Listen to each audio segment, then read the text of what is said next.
Video में हमने देखा था कि यूनिट सेल वगैरह होती क्या है, यानी कि एकक कोशिका होती क्या है। आज इसमें हम देखेंगे अब कि एकक कोशिका में कितने प्रभावी अवयवी कण होते हैं।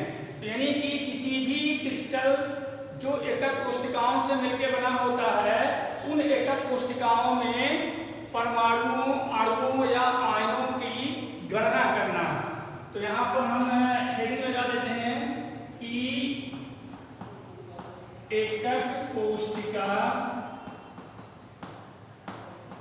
में परमाणुओं,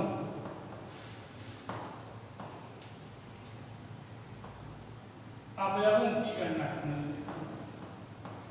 अवयवों की गणना यानी कि किसी भी एकक कोशिका में कितने प्रभावी परमाणु पार्टिसिपेट कर रहे हैं, भाग ले रहे हैं।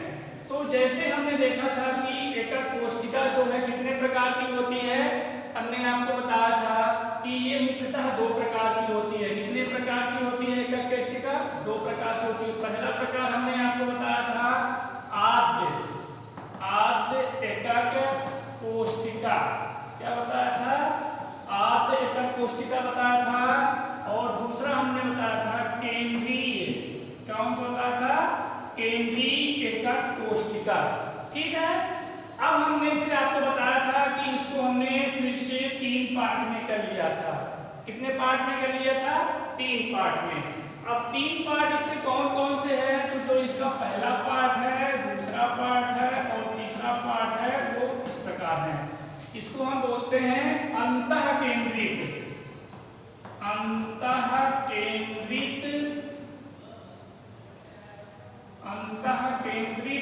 एकक कोशिका। क्या बोलते हैं इसको? अंतःकेंद्रित एकक कोशिका। फिर इसको क्या बोलते हैं? फलक।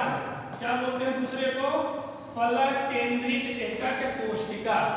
और जो तीसरा है उसको बोलते हैं अंत केंद्रित। क्या बोलते हैं? अंत्य केंद्रित एकक कोशिका।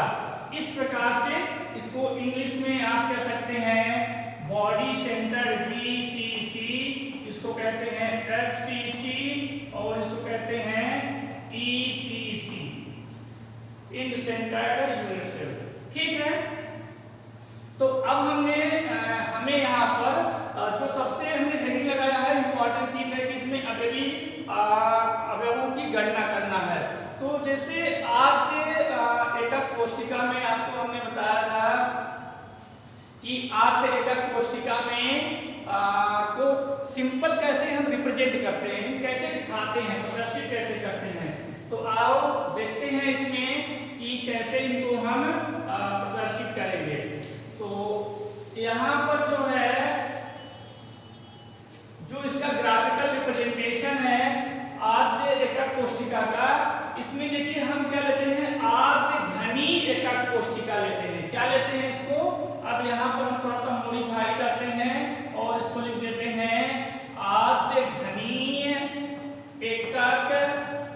एकक कोशिका। क्या लेते हैं इसको? लिखते हैं आद्य घनी एकक। अब यहाँ पर हमने घन क्यों ले लिया है? ये इसलिए लिया है घन क्योंकि यहाँ पर अवयवी कणों की जो गणना है वो काफी आसान हो जाती है, क्योंकि इसकी सभी भुजाएं जो हैं बराबर होती हैं और कोण 90 का होता है। सो इसलिए हम यहाँ पर घनी एकक कोशिका को कंसीडर करते हैं। तो इसको देखिए ग्राफिकली हम कैसे रिप्रेजेंट करते हैं। देखिए हमने यहाँ पर कुछ इस तरह से इसका रिप्रेजेंटेशन कर लिया। ये कोई घन है तो घन को इस तरह से बनाते हैं। ये जो त्रिज्या में घन कैसे बनता है ये। अब एक घन में कितने कोण होते हैं, कितने कोने होते हैं? तो एक घन में आपने देखा 1 2 3 4 5 6 7 8 कितने कोने होते हैं? 1। तो यहाँ पर 1 कोने लिख दिए हमने। कितने कोने लिख दिए? 1 कोने। किसी भी घन में कितने कोने होते हैं? 8 कोने होते हैं। तो जो आद्य एकक कोशिका होती है उसकी परिभाषा आपको अगर याद हो तो पिछले वीडियो में हमने बताया था कि ऐसी एकक कोशिका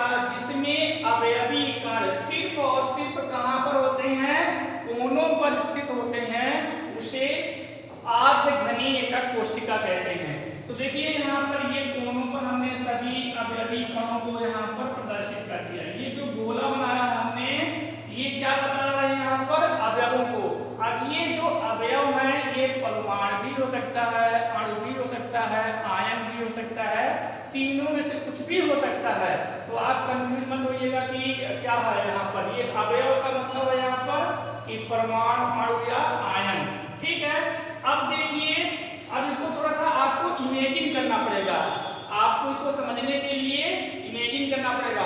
अब जैसे मान लीजिए कि कोई एक रूम है आपके घर में, ऐसे कमरा वगैरह होता है, तो एक कमरे के किसी कोने पर अगर कोई वस्तु रख दिया जाए, बॉल रख दिया जाए और उसको ढकना, अगर ढकने का प्रयास किया जाए, तो देखिए जिस कोने पर आप रख रहे हैं वो रूम के अलावा 3 रूम आपको और जरूरत पड़ेगी, तब तो वो सेंटर में आएगा। यानी कि कोई अगर अवयवी कण किसी कोने पर स्थित है तो नीचे की जो उसकी छत होगी उसको घेरने के लिए, केंद्र में लाने के लिए 4 चाहिए और ऐसे 4 ऊपर। इस तरह से 4 नीचे 4 ऊपर करेंगे तो कोई चीज जो है, जैसे मान लीजिए ये है, हमने इसको कोने पर रख दिया, अब इसको ढकने के लिए क्या करना पड़ेगा? 4 नीचे से रूम चाहिए, 4 ऊपर से, तब ये केंद्र में आएगा। तो यानी कि कहने का मतलब है कि ये जो एक अवयव है ये कितने यूनिट सेल में भाग लेता है। अब हम ये जो रूम है, इस रूम को क्या मान लेते हैं? यूनिट सेल, यानी एकक कोष्ठिका मान लेते हैं। तो देखिए ये इसमें, अब इसको 4 हम दिखा रहे हैं, एक ऐसा हमने दिखा दिया है, एक इस तरह से दिखा दिया है, एक ऐसे दिखा दिया है, एक इस तरह से। अगर यहाँ पर कोई चीज रखी हुई है तो ये चारों में पार्टिसिपेट करेंगे। जब ये चारों में भाग ले रहा तो ये तो नीचे वाला इसका पर रखा गया, ऐसे इसको ढकने के लिए एक ऊपर से चाहिए। तो कुल मिला के यहाँ पर कहने का मीनिंग ये है कि ये जो अवयवी कण है ये कितने भागों में? 8 भागों में हर इकाई में ये चला जाता है। इस तरह से ये 8 भागों में डिवाइड हो जाएगा। यानी कि इसका मतलब ये हुआ कि ये जो अवयवी कण यहाँ पर रखा हुआ है, इस यूनिट सेल में इसका सिर्फ और सिर्फ 1/8वां भाग, कितना भाग? 1/8वां भाग ही इस एकक कोष्ठिका में होगा। शेष जो है अन्य जो 7 एकक कोष्ठिकाएं होंगी उसमें होगा। ठीक है, तो यहाँ पर हम लिखते हैं कि परमाणुओं की संख्या या अवयवों की संख्या। तो यहाँ पर है, अब हम देखो ये जो अवयव है इसको क्या मान रहे हैं हम? परमाणु मान लेते हैं ये परमाणु है। ठीक है, इसको हमने परमाणु मान रखा है। क्या कर लिया? इसको हमने मान लिया है। जब इसको हम हमने मान लिया कि ये परमाणु है, तो यहाँ पर लिखते हैं कि प्रभावी परमाणुओं की संख्या यहाँ पर किसमें? आद्य एकक कोष्ठिका में, आद्य घनी एकक कोष्ठिका में प्रभावी परमाणुओं की संख्या। कैसे निकालेंगे प्रभावी परमाणुओं की संख्या? कहने का मतलब है कि अगर इसका 1/8 हिस्सा है, इसका 1/8 हिस्सा, इसका 1/8 हिस्सा, इसका 1/8वां हिस्सा, इसका इस तरह से सबका 8वां हिस्सा है, तो अगर हम इन सभी को जोड़ दें, यहाँ पर इन सबको जोड़ दें तो कितना परमाणु इसमें अपना कंट्रीब्यूशन कर रहे हैं? तो यहाँ पर देखिए 8 परमाणु हैं, ये कहाँ पर हैं? कोने पर हैं। तो इसको थोड़ा सा और नीचे लिख लेते हैं यहाँ पर बराबर। 8 परमाणु हैं आपके कहाँ पर? कोनों पर। कहाँ पर? कोनों पर। इंटू एक परमाणु का जो हिस्सा है, एक परमाणु का जो हिस्सा वो कितना है? 1/8 हिस्सा। कितना हिस्सा है भाई इसका? 1/8। तो अब हम प्रभावी परमाणुओं की संख्या जैसे निकाल रहे हैं यहाँ पर, तो यहाँ से ये कैंसिल हो जाएगा, सो 1 परमाणु आएगा। कितना आएगा परमाणु? 1 परमाणु आएगा। इसका तात्पर्य यह है कि ये 8 जो कोनों पर परमाणु रखे हुए हैं वो इस एकक कोष्ठिका में सिर्फ 1 परमाणु के बराबर अपना हिस्सा कंट्रीब्यूट कर रहे हैं। ठीक है, अच्छा चलिए नेक्स्ट। अब इसी में हम क्या करते हैं कि अब जो केंद्रीय एकक कोशिका है उसमें भी प्रभावी परमाणुओं की गणना करते हैं। तो अब हम यहाँ पर आते हैं, हेडिंग लगा लेते हैं,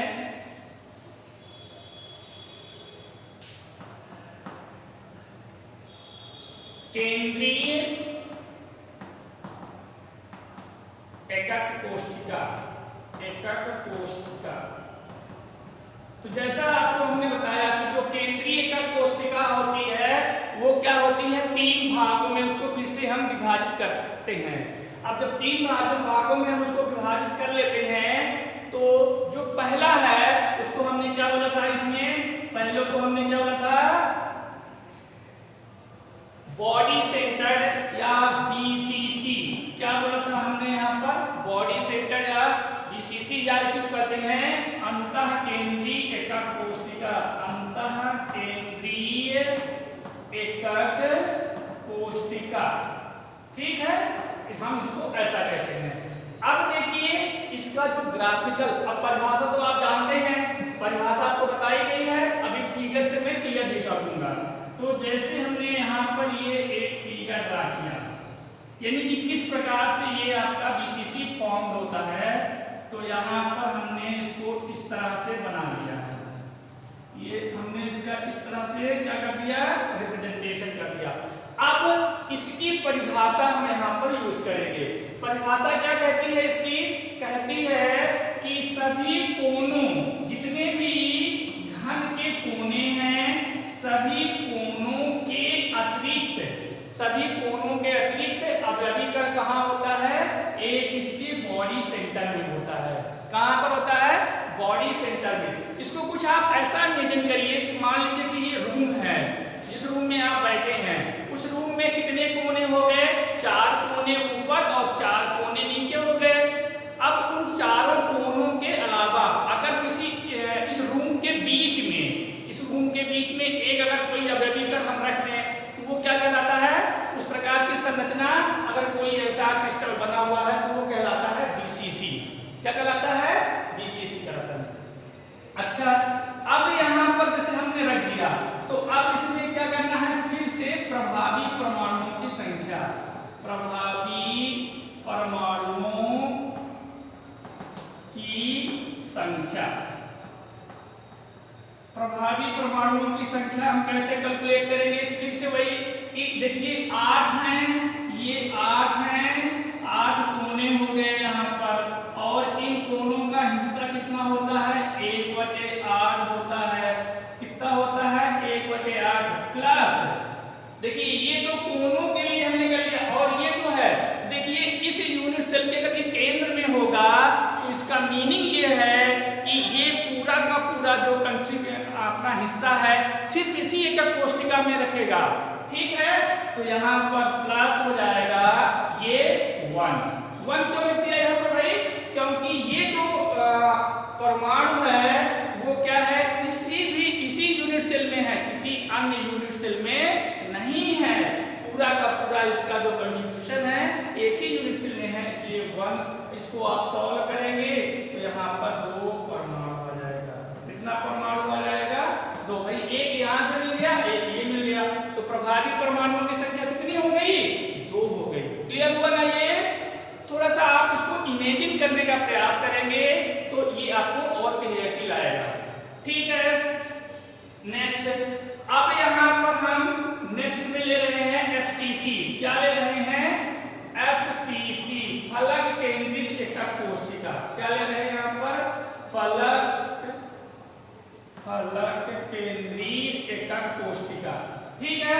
अब इसके प्रभावी परमाणुओं की संख्या कैलकुलेट कर लेते हैं। ये इसलिए बताया जा रहा है कि जब इस पर न्यूमेरिकल आते हैं तो आपको इसको यूज करना होता है, इसलिए हम यहाँ पर चर्चा कर रहे हैं। तो अब देखिए कि इसकी परिभाषा क्या कहती है कि ऐसी एकक कोशिका जिसमें अवयवीकरण कोनों के अतिरिक्त इसके फलकों पर होते हैं। किसके फलकों पर, एकक कोशिका के फलकों पर। अब कोई घन है, तो इस घन में कितनी फलकें होती हैं, 6 फलकें होती हैं। कितनी फलकें होती हैं, 6 फलकें, 8 कोने। ये आप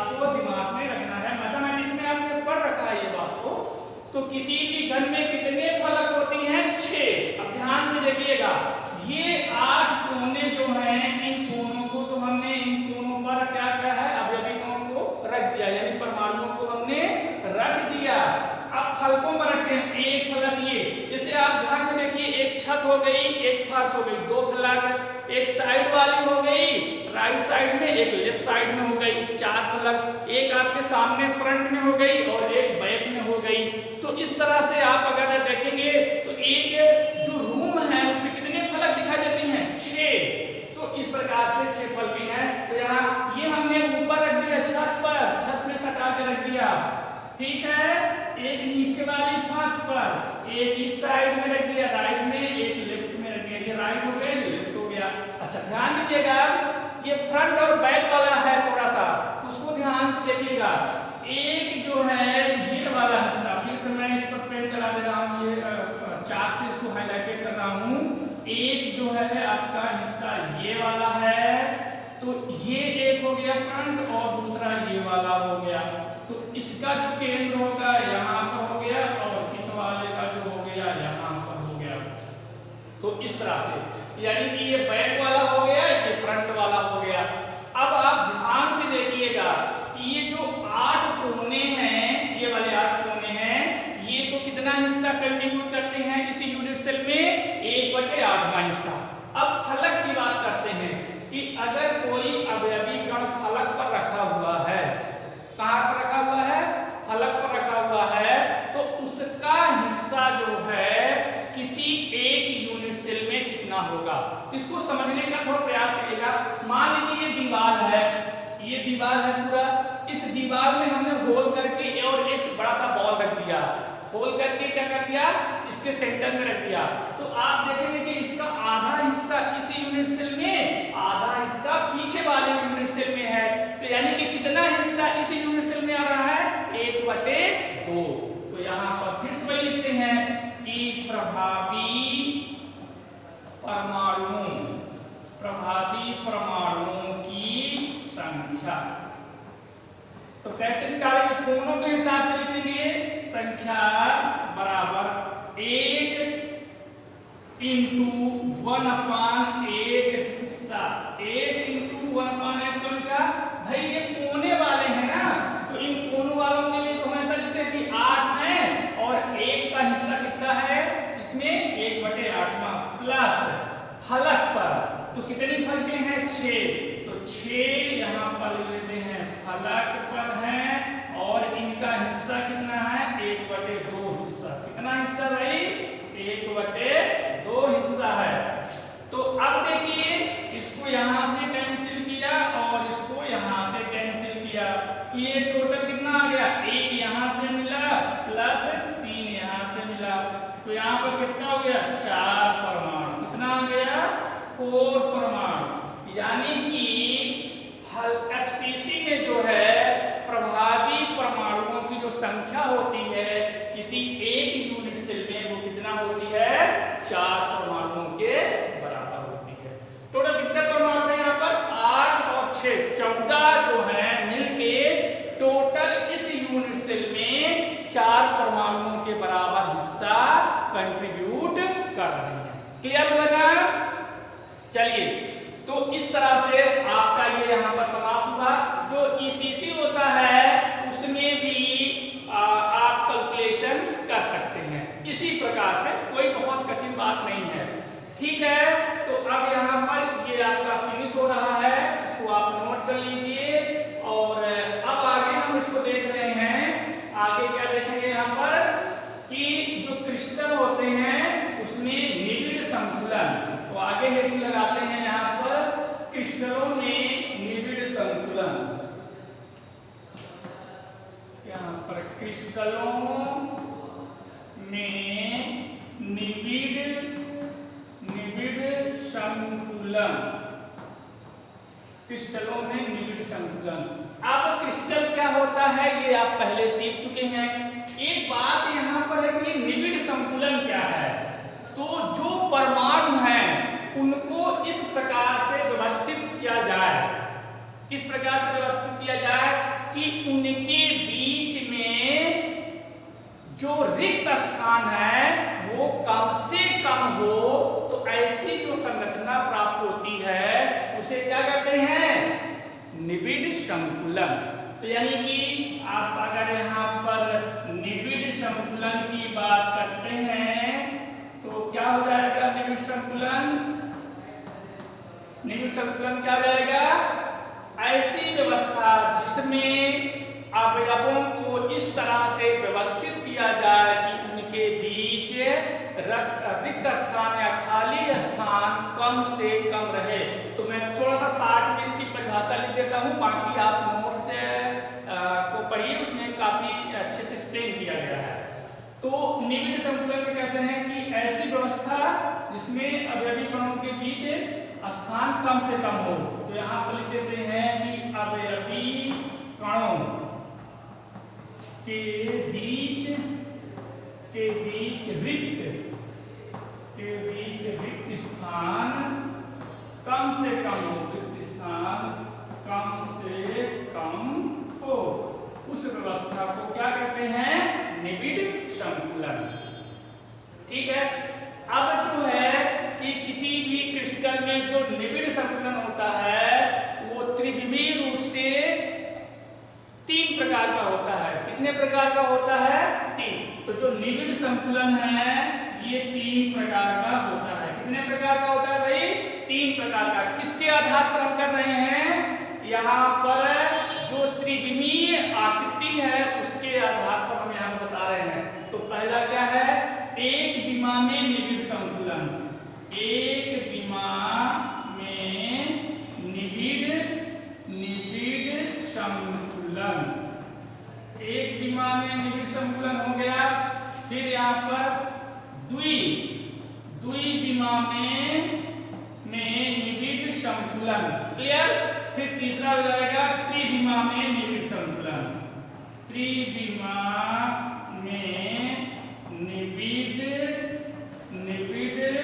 संकुलन। क्लियर? तो यानी कि निबिड़ संकुलन कितने प्रकार का होता है? 3 प्रकार का होता है। एक विमा में निबिड़ संकुलन, द्विविमा में निबिड़ संकुलन और त्रिविमा में या 3 विमा में निबिड़ संकुलन। ओके, अब जानते हैं एक विमा में निबिड़ संकुलन। तो चलिए आइए देखते हैं इसको।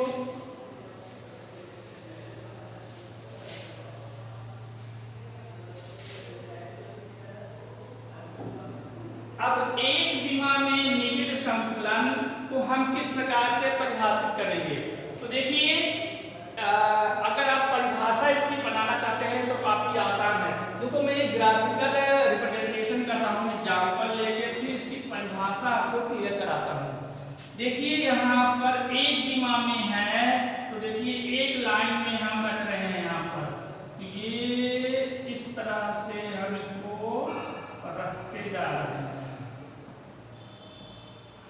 ठीक है, इस तरह से, यानी कि एक स्ट्रेट लाइन के रूप में अगर प्रभावी अवयवी कण यहाँ पर अवयवी कण व्यवस्थित होते हैं तो इसको क्या कहते हैं? एक विमा में निबिड़ संकुलन। तो अगर परिभाषा इसको देना चाहते हैं तो कैसे परिभाषित करेंगे? कि ऐसी व्यवस्था जिसमें अवयवी कण एक दूसरे को स्पर्श करते हुए रखे जाते हैं। फिर से बोल रहा हूं, ध्यान से सुनिए। ऐसी व्यवस्था जिसमें अवयवी कण एक दूसरे को स्पर्श करते हुए रखे जाते हैं उसे क्या कहते हैं? एक विमा में निबिड़ संकुलन कहते हैं। अच्छा, तो आपने इसकी परिभाषा भी सीख लिया और ये इसका क्या है? ग्राफिकल रिप्रेजेंटेशन है। एक ही विमा में देखिए हमने सबको व्यवस्थित किया है। ओके, अब जैसे मान लीजिए कि किसी एक का जिसको हमने क्रॉस कर दिया, इसका हम क्या जानना चाहते हैं? कि उपसह संयोजन संख्या। क्या? उपसह संयोजन संख्या। ये क्या होती है? तो इसको अभी व्याख्या करते हैं यहाँ पर। तो इसमें इसकी कितने को टच कर रहा है? ये एक इसको टच कर रहा है और एक इसको टच कर रहा है। तो इसकी जो उपसह संयोजन संख्या होती है वो कितनी हो जाएगी? 2। कितनी हो जाएगी? 2। यानी कि एक विमा में जो निबिड़ संकुलन है उसमें उपसह संयोजन संख्या कितनी होती है? 2 होती है। क्लियर हुआ? ओके, अब आती है बात कि ये उपसह संयोजन संख्या होती क्या है। तो अगर जो अवयवी कण है, तो किसी अवयवी कण को अन्य कितने अवयवी कण स्पर्श करते हैं, इस व्यवस्था को क्या कहते हैं? इस प्रकार इस प्रक्रिया को, उस व्यवस्था की उपसहसंयोजन संख्या कहते हैं। देखिए इसको उपसहसंयोजन संख्या को यहाँ पर देखिए कैसे, जिसे मान लीजिए कि ये कोई एक आपका अवयवी कण है। क्या है ये? एक अवयवी कण है। अब इसको देखिए, एक ये टच करता हुआ रखा हुआ है, एक ये रखा हुआ है, एक ये रखा हुआ है, एक ये रखा हुआ है। ठीक है, तो अगर हम इसका निकालें, जो क्रॉस है ये क्या है? एक अवयवी कण है। क्या है भाई? अवयवी कण है। अब इस अवयवी कण को क्या हो सकता है? ये परमाणु हो सकता है, अणु हो सकता है, आयन हो सकता है, कुछ भी हो सकता है। ठीक है, तो देखिए ये कितने को स्पर्श कर रहा है? एक इसको कर रहा है, एक इसको कर रहा है, एक इसको कर रहा है, एक इसको कर रहा है। तो ये क्या कहलाती है? इसकी उपसहसंयोजन संख्या कितनी है? 4 है। तो यानी कि अगर किसी एक अवयवी कण को कितने अन्य अवयवी कण स्पर्श कर रहे हैं, इस व्यवस्था को क्या कहते हैं? उस क्रिस्टल की उपसहसंयोजन संख्या कहते हैं। ठीक है ना? चलो क्लियर हुआ। अब आगे देखते हैं यहाँ पर द्विविमा में निबिड़ संतुलन। कहाँ देखते हैं? अब द्विविमा में निबिड़ संतुलन देखते हैं।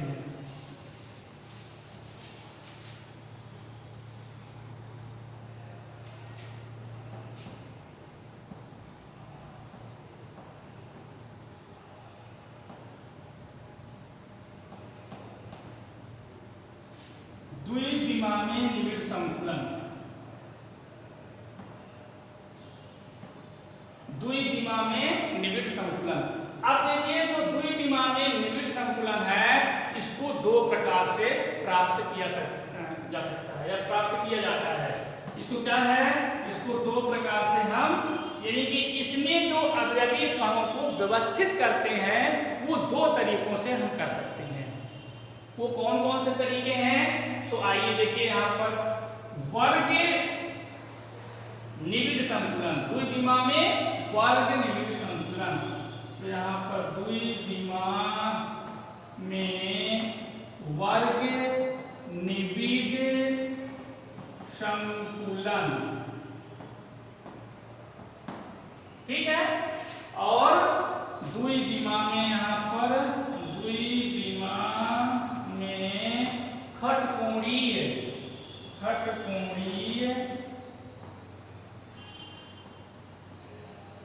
निबिड़ संतुलन। ठीक, तो देखिए द्विविमा में वर्ग निबिड़ संतुलन हो गया और द्विविमा में खटकोणीय निबिड़ संतुलन हो गया। अब देखिए, यानी कि द्विविमा निबिड़ संतुलन को हम दो भागों में विभाजित करते हैं। अब ये दो भागों में किस प्रकार से विभाजित करते हैं? तो ये यहाँ पर अवयवी कणों को की व्यवस्था के आधार पर है। इसके आधार पर ये अवयवी कणों की व्यवस्था, कि अवयवी कण की जो व्यवस्था हम कर रहे हैं वो किस प्रकार से कर रहे हैं। तो आइए एक एक करके इन दोनों को देखते हैं। तो अब हम हटा रहे हैं पूरा यहाँ पर इसको। अब इसको हम देख रहे हैं आगे कि द्विविमा में वर्ग निबिड़ संतुलन।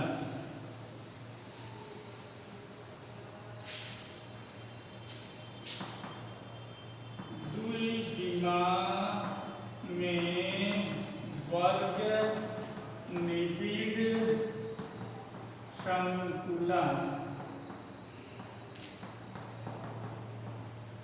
अब देखिए इसको हम कैसे प्राप्त करेंगे? तो देखिए द्विविमा कह रहा है, तो द्विविमा का मतलब क्या है? एक विमा इस तरफ का हो गया, एक दो एक्सिस वाला, एक इधर एक्स एक्सिस ले लिया, जो वाई एक्सिस ले लिया। दो विमा में एक और ले लेंगे, तीन विमा में जाएगा। तो अभी हम द्विविमा की बात कर रहे हैं, तो कुछ हम अवयवी कणों को इस प्रकार से व्यवस्थित करें और कुछ इस प्रकार से व्यवस्थित करें। अगर ये जो व्यवस्था प्राप्त होती है इसको क्या कहते हैं? द्विविमा। ठीक है, सो इसको और क्लियर हम करते हैं, आपको घबराइए मत। तो द्विविमा में संतुलन। तो देखिए इसको कैसे हम परिभाषित करें, पहले आपको यहाँ पर ग्राफिकल रिप्रेजेंटेशन, देखिए ग्राफिकल रिप्रेजेंटेशन अगर आपको माइंड मेकअप हो जाता है तो आप समझिए कि इसकी परिभाषा बड़ी आसान है। परिभाषा में कोई बहुत बड़ी बात नहीं छिपी है, इसको आप आसानी से फोटो के हिसाब से परिभाषा को आप दे सकते हैं। तो देखिए इसमें जो अवयवी कण हैं उनको हमने इस प्रकार से व्यवस्थित कर लिया।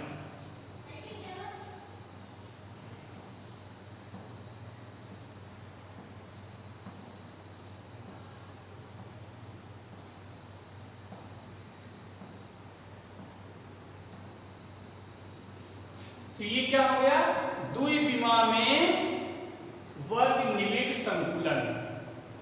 अब ये वर्ग इसमें क्यों बोल रहे हैं हम, तो इसका मीनिंग समझिएगा। देखिए अब इसमें ऐसी व्यवस्था, परिभाषा बता रहे हैं आपको, ऐसी व्यवस्था जिसमें अवयवी कणों को एक दूसरे के ठीक ऊपर रखा, देखिए इसके ठीक ऊपर ये है, इसके ठीक ऊपर ये है, इसके ठीक ऊपर, ऐसे ऐसे चलता जाएगा। तो कहने का मतलब है कि ऐसी व्यवस्था जिसमें अवयवी कणों के ऊपर, ठीक ऊपर अन्य अवयवी कणों को रखकर बनाया जाता है, उसे हम क्या कहते हैं, द्विविमा में वर्ग निबिड़ संकुलन। अब ये वर्ग कहां से आया, देखिए मान लेते हैं कि हमने इसको ले लिया, ये हमारा क्या है, एक्स वाला जो यहाँ पर हमने लिया टारगेट है। अब इसको कौन टच कर रहा है, ये और ये टच कर रहा है, ठीक है ना। देखिए ये नहीं टच कर रहे हैं, ये दूर हैं, ये और ये, तो इनके केंद्र को, इनके जो केंद्र है, सेंटर है, उनको मिला दीजिए। उनको जब आप मिलाएंगे तो देखिए यहाँ पर एक वर्ग का फॉर्मेशन हो गया, एक वर्ग बन गया। क्या बन गया, वर्ग। ऐसे यहाँ करिए, ऐसे यहाँ पे, जैसे मान लीजिए इसको हम टारगेट ले लेते हैं यहाँ पर, तो ये और ये टच कर रहा है, तो इसको मिला दीजिए तो यहाँ पर बन जाएगा। तो कहने का मतलब क्या है कि ऐसी व्यवस्था जिसमें एक लेयर, एक सतह के ऊपर दूसरी सतह को ठीक इस प्रकार से रखते हैं कि उसके अवयवी कण एक दूसरे के ऊपर हो, तो उसे हम कहते हैं द्विविमा में वर्ग निबिड़ संकुलन। क्लियर बात, चलिए ठीक है। यहाँ पर उप सहसंयोजन संख्या, भैया बताइए इसमें उप सहसंयोजन संख्या क्या होगी, उप सहसंयोजन संख्या इसमें कितनी जाएगी, देखो ये कितना टच कर रहा है, 1 2 3 4, तो कितनी हो गई इसकी उप सहसंयोजन संख्या, 4। क्लियर। एक बार फिर से बताता हूं, देखिए यहाँ पर ये जो है, ये कितना टच कर रहा है, इसको कर रहा है, इसको टच कर रहा है, इसको टच कर रहा है, इसको टच कर रहा है, तो ये कितने को टच कर रहा है, 4 को। कितने को टच कर रहा है, 4 को। तो सबसे कितनी हो जाएगी, 4। ठीक है, चलिए अब यहाँ पर द्विविमा में खटकोणीय निबिड़ संकुलन, क्या देख रहे हैं हम, द्विविमा में खटकोणीय हेक्सागोनल, खटकोणीय निबिड़ संकुलन।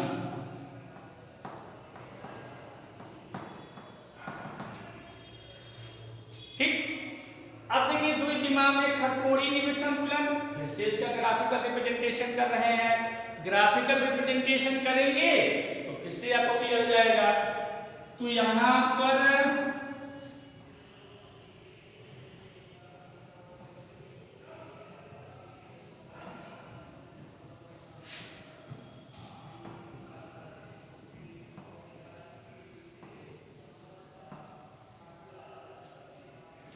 एक व्यवस्था ये हो गई, एक सतह ये हो गई, एक सतह क्या हो गई, ये। दूसरी सतह क्या हो गई, अभी हमने क्या किया था, इसको ठीक ऊपर रख सकते थे, एक तो तरीका वो था। इस बार ये जो है, ये जो यहाँ पर 2 है, इसके बीच का जो ये गैप है, ये जो ढलान है यहाँ पर, इस ढलान को क्या कहते हैं, अवनमन कहते हैं। क्या कहते हैं, अवनमन। तो अगर हम अवयवी कणों को यहाँ यहाँ यहाँ यहाँ पर रख दें, कहाँ कहाँ रख दें, इसके अवनमनों के बीच में, यानी कि परिभाषा क्या लिखेंगे इसकी कि जो दूसरी सतह के गोले हैं उनको पहली सतह के गोलों के अवनमनों में व्यवस्थित करने पर जो संरचना प्राप्त होती है उसे द्विविमा में खटकोणी निबिड़ संतुलन कहते हैं। क्लियर बना? तो चलिए अब इसके अवनमनों में यहाँ पर रख देते हैं इस तरह से।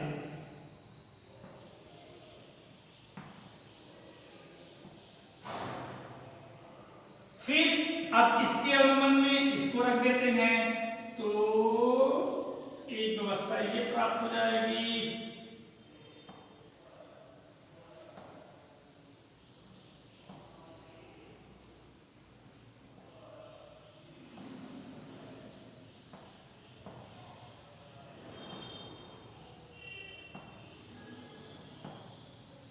इस तरह से, ठीक है।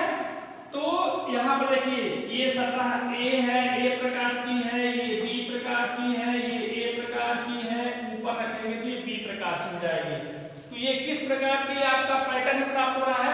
पिछले वाले में ये बात ध्यान नहीं दिया गया था, तो पिछले वाले में जो है सब एक दूसरे के ऊपर है, तो A ही पैटर्न मिलेगा। क्या पैटर्न मिल रहा था वहां पर?